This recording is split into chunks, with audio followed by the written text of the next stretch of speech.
हार्दिक स्वागत है। जैसा बच्चों आपने पिछले कक्षा में पढ़ा, पिछले वीडियो में विशेषण हम पढ़ रहे हैं। विशेषण में हमने पढ़ा संख्यावाची विशेषण, जिसके दो भेद होते हैं, निश्चित और अनिश्चित। उसको मैंने डिटेल से बताया था। आज हम पढ़ते हैं निश्चित संख्यावाची विशेषण। इसके कितने प्रकार होते हैं? तो इसके 5 प्रकार होते हैं। ध्यान दीजिएगा, पेपर में पूछेगा कि निश्चित संख्यावाची विशेषण के कितने भाग होते हैं या कितने प्रकार होते हैं, तो 5 होते हैं। पहला आपका है गणना बोधक। गणना बोधक में जाहिर सी बात है कि स्पष्ट हो रहा है कि गणना मीन्स गिनना। गिनना 1 2 3 4 5। आपके वाक्य में ऐसे शब्द आए कि जो गणना बोधक हो, गणना का बोध करा रहा हो, गिनने का बोध करा रहा हो। पहला हमारा पॉइंट वही है, निश्चित संख्यावाची विशेषण का पहला पॉइंट है गणना बोधक, जिसमें गणना की जा रही है, जो हम गिन सकते हैं 1 2 3 4 5 इत्यादि। दूसरा हमारा है क्रम बोधक। क्रम बोधक में जैसे क्रमानुसार पहला, दूसरा, तीसरा, चौथा, पांचवा, यह आपका क्रम बोधक में आएगा। जिस वाक्य से आपको पता चल रहा हो कि यह क्रमानुसार क्रम करके यह वाक्य प्रदर्शित कर रहा हो, तो बोध करा रहा हो, उसमें क्या होगा? क्रम बोधक होगा। आप नोट करते जाइए, उदाहरण भी नोट करते जाइए कि यही होगा। यह जिस वाक्य में ऐसे शब्द आएंगे वह क्रम बोधक, निश्चित संख्यावाची का क्रम बोधक दूसरा होगा, क्रम बोधक। तीसरा है आवृत्ति बोधक। आवृत्ति बोधक मीन्स आवृत्ति कराता है। पहले भी आप पढ़ चुके हैं, यह निश्चित संख्यावाची का है कि आवृत्ति बोधक आपको पहले इसके पिछले वीडियो में भी मैंने बताया था। आवृत्ति बोधक मीन्स 2 गुना, 3 गुना, 4 गुना, 5 गुना।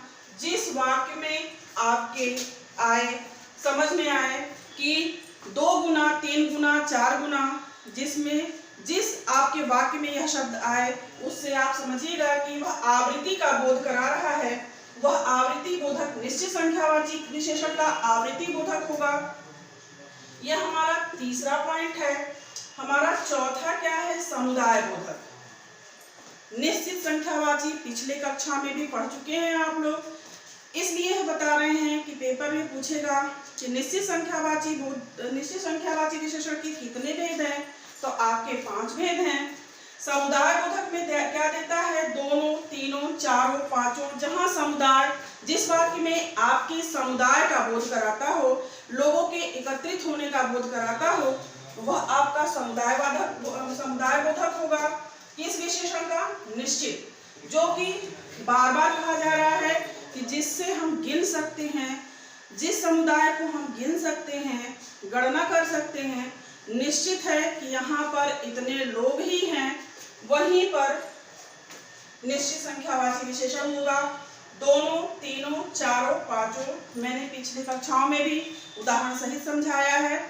जैसे बार बार कहा जा रहा है कि यह नाम से भी प्रदर्शित हो रहा है, निश्चित बोधक, निश्चित संख्यावाची विशेषण।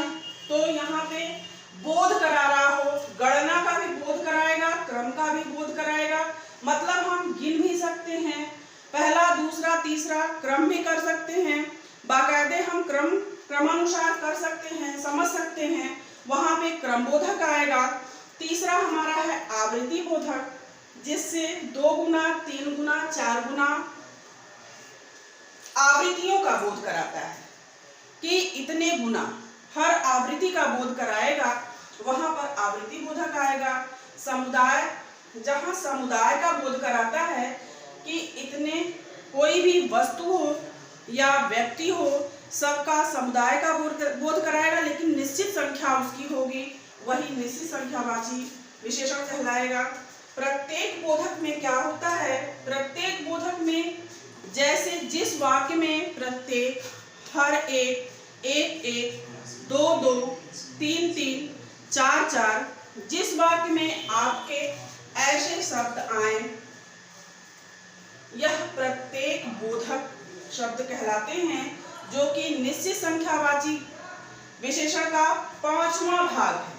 देख लीजिए, यह निश्चित संख्यावाची विशेषण का 5वां भाग है। ध्यान दीजिएगा, जाहिर सी बात है, अब हम समझ गए कि आप लोग समझ गए होंगे। यह निश्चित संख्यावाची पिछले कक्षा में बार बार कह रहे हैं कि मैंने पढ़ाया है, सबका अलग अलग दिया है, जिससे नाम से ही पता चल रहा है कि निश्चित संख्यावाची विशेषण जितने भी भाग हैं सब में जो भी गणना हो, चाहे क्रम बोधक हो, चाहे आवृत्ति बोधक हो, चाहे समुदाय बोधक हो, चाहे प्रत्येक बोधक हो, जिसमें भी ऐसे शब्द आए जो कि निश्चितता प्रकट करते हो कि निश्चित वहां पे इतने लोग हैं, या क्रम इतना है, या आवृत्ति में इतने गुना है, या समुदाय में कि दोनों तीनों चारों, प्रत्येक बोधक में प्रत्येक हर एक ऐसे शब्द आए, वह आंख मूंद के निश्चित संख्यावाची विशेषण होगा। अब हम आगे बढ़ते हैं कि पहला हमारा गणना बोधक है। पेपर में जो भी पूछेगा हम उसी पे रहेंगे, उसके आगे हम नहीं जाएंगे। अब हम गणना बोधक में आते हैं। पहला हमारा गणना बोधक है। तो गणना बोधक के कितने भाग होते हैं? गणना बोधक के 2 भाग होते हैं। ये दो होते हैं। कौन कौन से? आपके पूर्णांक बोधक। पूर्णांक बोधक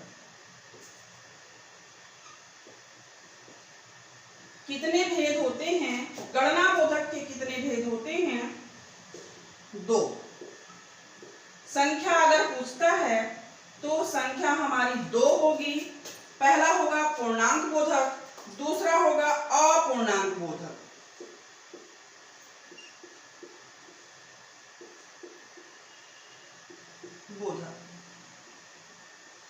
जैसा कि हमने निश्चित संख्यावाची में पढ़ा, आप लोगों को 5 भेद बताए इसके। निश्चित संख्यावाची के 5 भेद होते हैं। इसकी संख्या 5 होती है, जो कि पिछले भी पढ़ा चुके हैं। तो सबका हमने अलग अलग विवरण दे दिया। अब हम गणना बोधक में आते हैं। तो गणना बोधक की संख्या 2 होती है, पूर्णांक बोधक और अपूर्णांक बोधक। पूर्णांक बोधक हम कैसे क्यों कहते हैं इसे? जिससे पूर्ण संख्या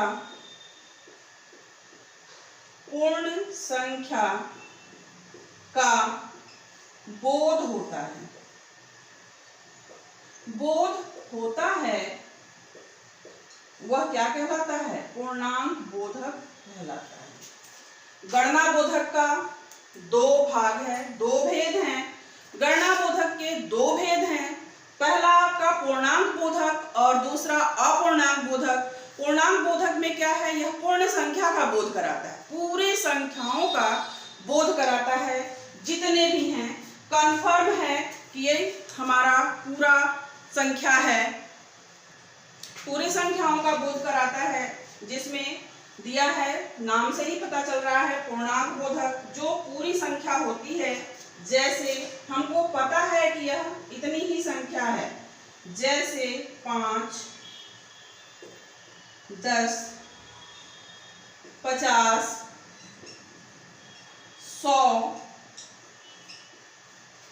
इत्यादि।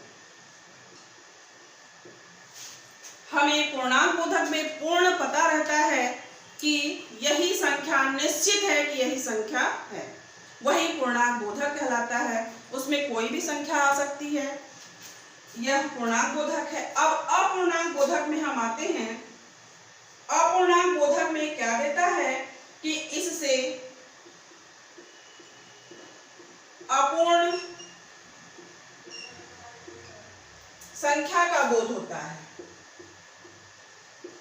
इससे अपूर्ण संख्या का बोध होता है। बोध होता है क्या? अपूर्ण संख्या में कोई निश्चित नहीं है। पूरा मान लीजिए, जैसे अपूर्ण मीन्स पूरी संख्या, हमें पता नहीं है कि इसमें कौन सी संख्या निश्चित है, मतलब अनिश्चितता का बोध कराता है। पूर्णांक बोधक में निश्चितता का बोध कराता है। में अनिश्चितता का बोध कराता है। पूर्णांक बोधक में जैसे 5, 10, 50, 100 निश्चित है कि यही संख्या है, लेकिन अपूर्णांक बोधक में अपूर्ण संख्या मतलब पूरी संख्याओं का बोध नहीं कराता है, निश्चित संख्याओं का बोध नहीं कराता है। जैसे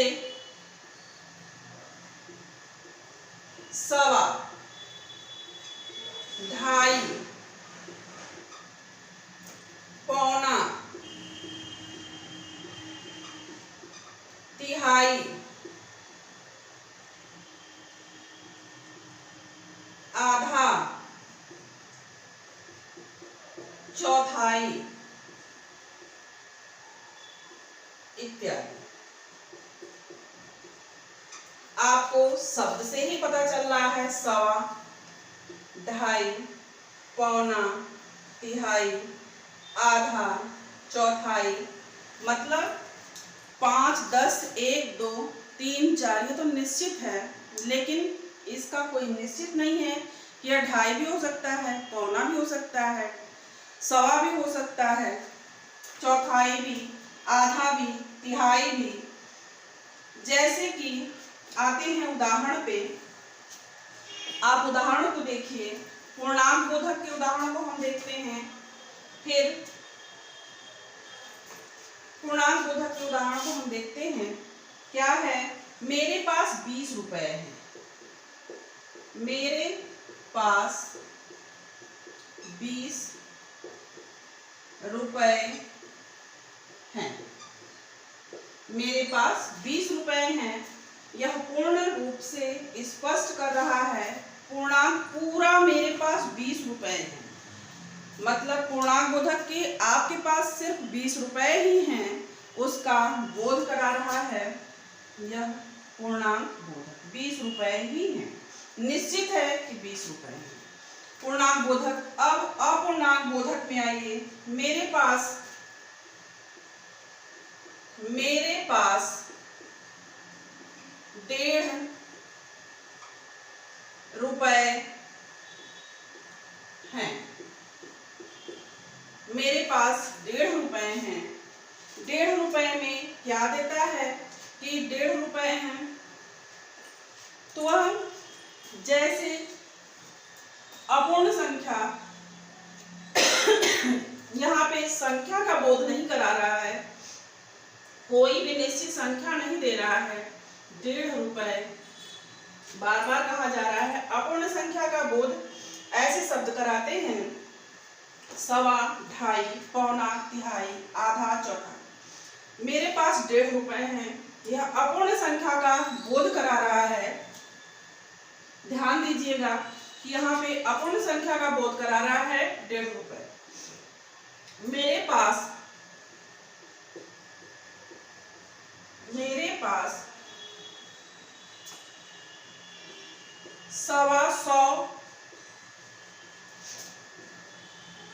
रुपए हैं। मेरे पास 125 रुपए हैं, 125 दिया है। जहां भी ऐसे शब्द आए आप समझिएगा कि अपूर्ण संख्याओं का बोध करा रहा है।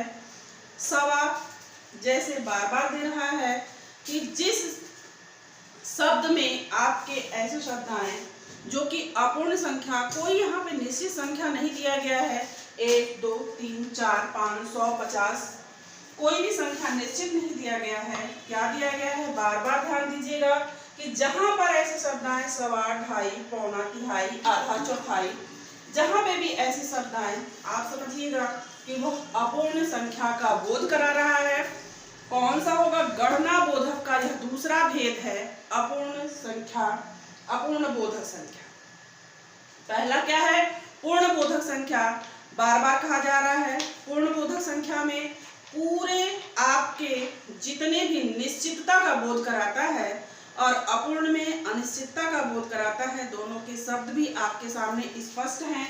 आपको नोट करना हो तो बिल्कुल नोट कर लीजिए।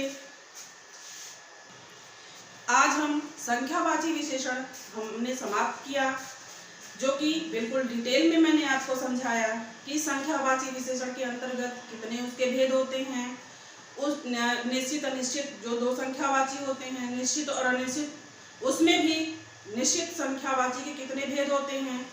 उसके बावजूद गुणबोधक संख्या का मैंने भेद बताया, दो होते हैं, पूर्ण अपूर्ण संख्या, सारे सब संख्यावाची विशेषण के अंतर्गत आते हैं। अब हम आते हैं परिमाणवाची विशेषण। परिमाणवाची विशेषण जाहिर सी बात है, थोड़ा नाम से भी स्पष्ट हो रहा है। अब इसके अंतर्गत हम देखते हैं कि क्या आता है। इससे माप तोल,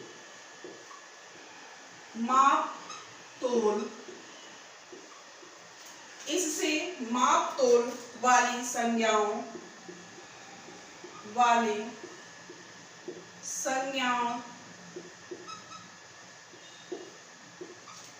इससे माप तोल वाली संज्ञाओं का बोध होता है।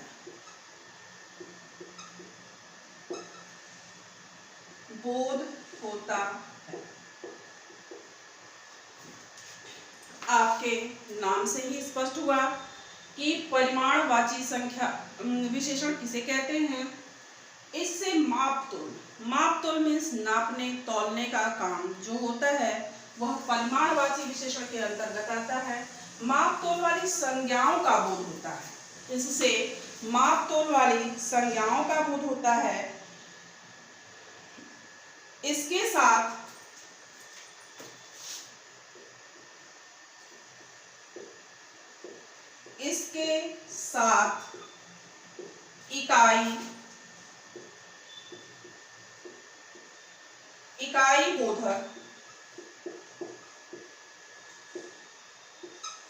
इकाई बोधक शब्द तथा लीटर, मीटर, दर्जन,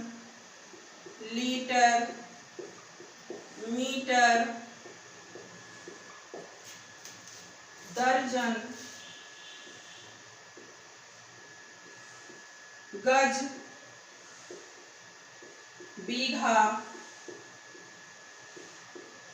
का प्रयोग होता है।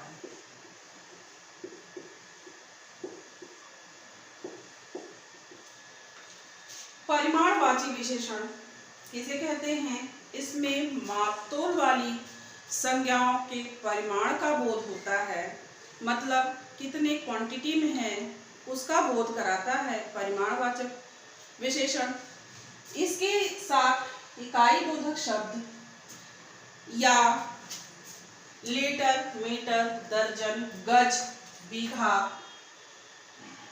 का प्रयोग होता है। कहाँ पे? वाक्य में।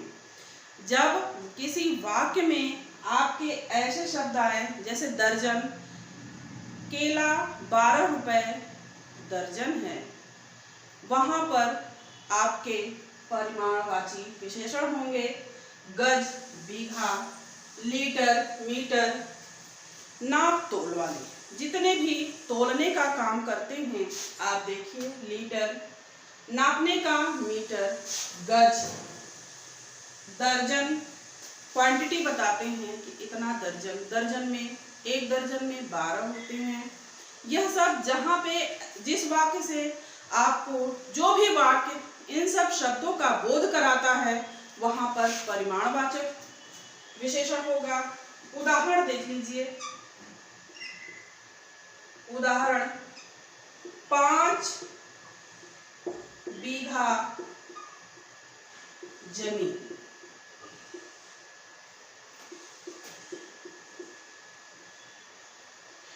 यह किसकी विशेषता बीघा प्रकट कर रहा है? जमीन की। तो जमीन क्या होगा? विशेष्य होगा और यह विशेषण होगा। अब इसमें पूछा जाए कौन सा विशेषण, तो आप परिमाण वाचक विशेषण। एकदम स्पष्ट कर दिया गया। ध्यान दीजिए, देखिए स्पष्टतः दिखा रहा है, बता भी रहा है कि कितने बीघा? 5 बीघा। तो यह आपका जिस वाक्य से आपको बार बार कह रहे हैं, जिस वाक्य से आपको पता चले कि वह माप तोल का बोध करा रहा हो, जो भी वाक्य जैसे बीघा माप का बोध करा रहा है तो यह परिमाणवाचक होगा। लीटर तोलने का, किलो लीटर नापने का बोध करा रहा है तो माप तोल। दोनों यह शब्द जो है, जिस वाक्य से आपको माप तोल का बोध होता है वह आपका परिमाणवाचक विशेषण होगा। जाहिर सी बात है, आपको समझ में आ गया होगा। अब हम अगले पॉइंट पे चलते हैं। अगला हमारा है सार्वनामिक विशेषण। सार्वनामिक विशेषण। अब हम इसे सार्वनामिक क्यों कहते हैं? इसके दो भाग होते हैं, दो भेद होते हैं। संख्या पूछता है तो दो, सार्वनामिक विशेषण की संख्या दो। मौलिक सार्वनामिक विशेषण।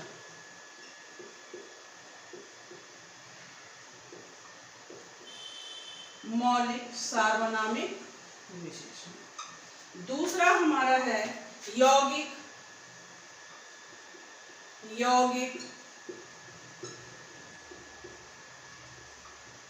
सार्वनामिक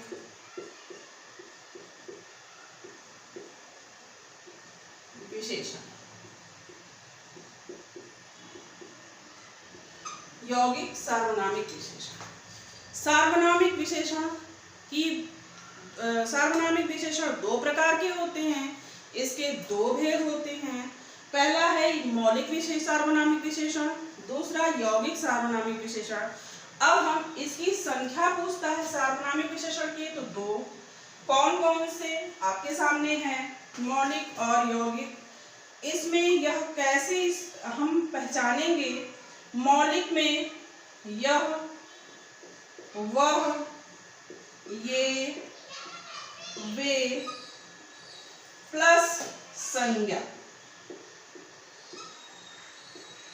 इसके सूत्र हैं यह, वह, ये, वे प्लस संज्ञा मौलिक सार्वनामिक।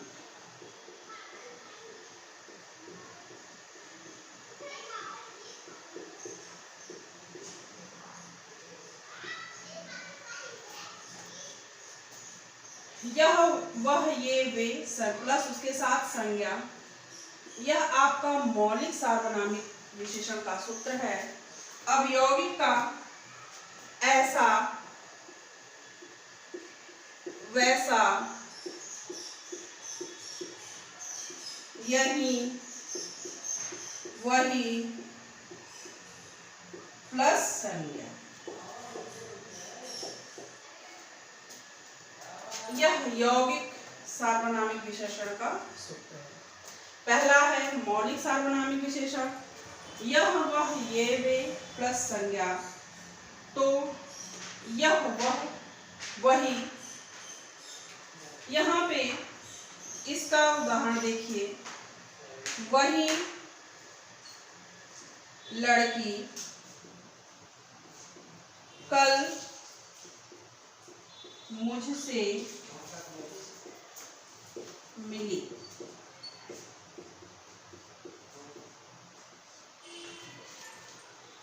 उदाहरण पे ध्यान दीजिए। यह, वह, वही, ये, आप यहाँ पे वह भी कर सकते हैं। वह के साथ यह, वह, ये, वे, इन चारों शब्दों के साथ कोई संज्ञा शब्द जुड़ा हो तभी मौलिक आपका सार्वनामिक विशेषण होगा। किसके साथ? यह, वह, ये, वे के साथ संज्ञा शब्द जुड़ा हो। इन सभी शब्दों के साथ संज्ञा शब्द जुड़ा हो वह मौलिक सार्वनामिक विशेषण होगा। जैसे आपका वह आ गया, यह मौलिक सार्वनामिक विशेषण हो गया। सार्वनामिक विशेषण। अब यह क्या है? संज्ञा है।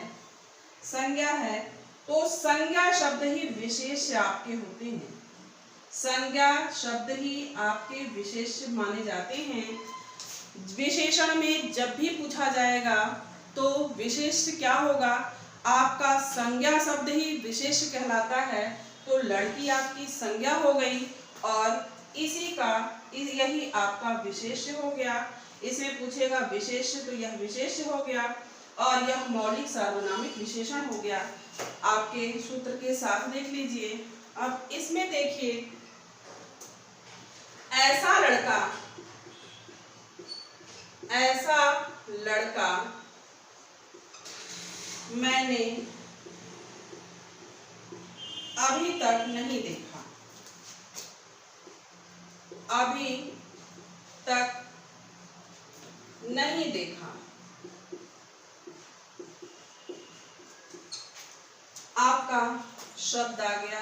ऐसा, वैसा, यही, वही, जिस वाक्य में ये सब शब्द हों वह क्या होगा? आपका यौगिक सार्वनामिक विशेषण होगा। ऐसा लड़का मैंने कहीं नहीं देखा, आपका सार्वनामिक विशेषण हो गया। सार्वनामिक यौगिक, यौगिक सार्वनामिक विशेषण हो गया। लड़का आपका विशेष हो गया। बार बार कहा जा रहा है कि विशेषण में संज्ञा शब्द को ही विशेष्य माना जाता है, यह आपका विशेष्य हो गया। आशा कर रहे हैं कि आपको सार्वनामिक विशेषण भी अच्छे से समझ में आ गया, एकदम डिटेल। आप लोग नोट भी जरूर करते जाइएगा और प्रैक्टिस भी जरूर करते जाइएगा। आप लोग प्रैक्टिस जरूर जारी रखिएगा। प्रैक्टिस ही हमेशा आपका काम देगा। जितना आपका प्रैक्टिस होगा उतना ही आप समझ पाओगे। वीडियो को पूरा देखने की कोशिश करिए आप लोग। जब तक पूरा नहीं देखेंगे तब तक समझ में नहीं आएगा।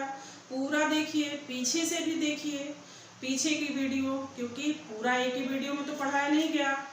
हर एक वीडियो में एक चैप्टर कई वीडियो के साथ आपके पास पहुंचता है, तो आप लोग पूरा वीडियो देखिए और हम अगले वीडियो में क्रिया के साथ आपके सामने उपस्थित होंगे। तब तक के लिए धन्यवाद।